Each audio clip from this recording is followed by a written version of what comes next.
समुद्राला सीमा नसते म्हणतात, पण कोकणात होती. हिंद महासागरावर मराठ्यांचा शिक्का उमटला होता आणि त्या शिक्क्यावर नाव होतं सरखेल कान्होजी आंग्रे.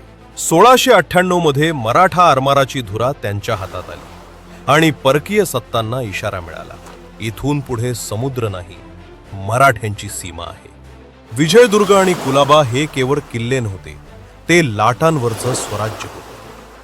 इंग्रजांची जहाजं व्यापारासाठी नव्हती येत, ती सत्तेची स्वप्न घेऊन येत होती आणि आंग्रेंनी त्या स्वप्नालाच आव्हान दिलं. 1721 मध्ये इंग्रज आणि पोर्तुगीज एकत्र आले, पण समुद्र जिंकण्यासाठी फक्त तोफा पुरेशा नसतात, हे आंग्रेंनी त्यांना दाखवून दिलं.